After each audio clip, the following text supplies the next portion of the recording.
কবির ভাই, একেবারেই আমি শুরুতে যে প্রশ্নটা করেছিলাম যে আসলে অন্তর্বর্তীকালীন সরকার আপনারা যতগুলো দাবি করছেন এই দাবিগুলো বাস্তবায়ন করার এখতিয়ার রাখে কিনা?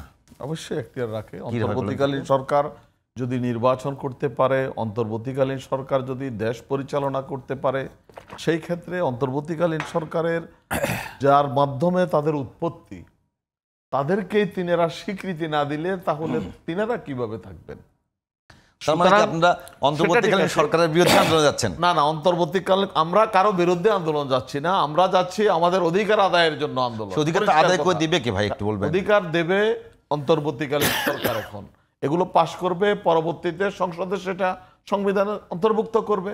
অতীতে হয়েছে আমাদের দেশে। আপনি যে জুলাই সনদের ভিত্তিতে নির্বাচন চাচ্ছেন ভাই, আমি বলি জুলাই সনদ অতীতে কখন হয়েছে? যে প্রেসিডেন্ট এরশাদের সাহেব সময় হয়েছে, তখন সংবিধান এখনো সংবিধান স্থগিত। কে বলছে সংবিধান? সংবিধান সংবিধান এটা তো সরকার সংবিধান। অন্তর্বর্তীকালীন সরকার যদি হয়ে থাকে, বিপ্লবী সরকার যদি হয়ে থাকে, তখন তো সংবিধান আপাতত স্থগিত। পরবর্তী না না, সংবিধান স্থগিত কে বলছে আপনাকে? এই সংবিধানের যে ওত দিছে, এই সংবিধান এই সংবিধানের ভিত্তিতে যদি নির্বাচন হয়, তাহলে বিগত সরকারের আমলে যে তিনটি নির্বাচন হয়েছে সেটারই তো রিএক্সাল হবে না। সেই নির্বাচন তো এই দেশ এই জাতি চায় না, সেটা তো অন্য ইস্যু না। তাহলে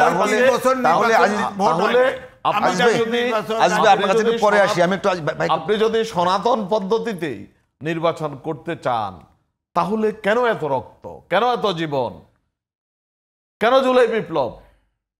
সনাতন পদ্ধতি বলতে এই যে তিনটি নির্বাচন হয়েছে, না সনাতন পদ্ধতি দিনের ভোট রাতে হয়ে গিয়েছে।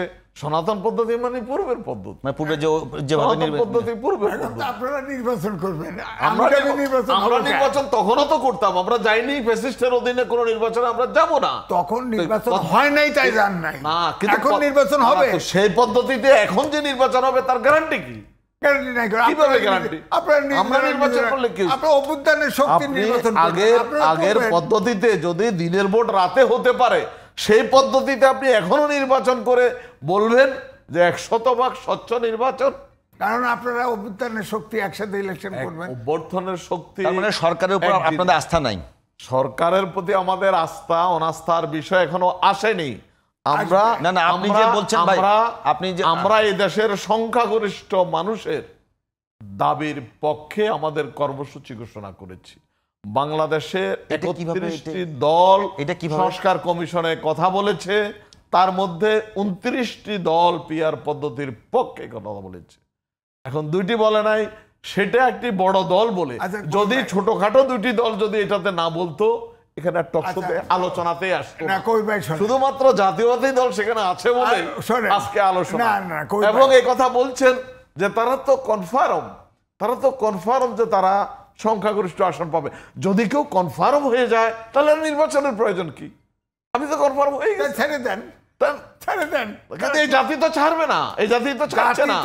এই জাতি তাদের ভোটাধিকার, এই জাতি তাদের ভোটাধিকার প্রয়োগের সুষ্ঠু পদ্ধতির জন্য আন্দোলনে যাচ্ছে, কারো বিরুদ্ধে নয়।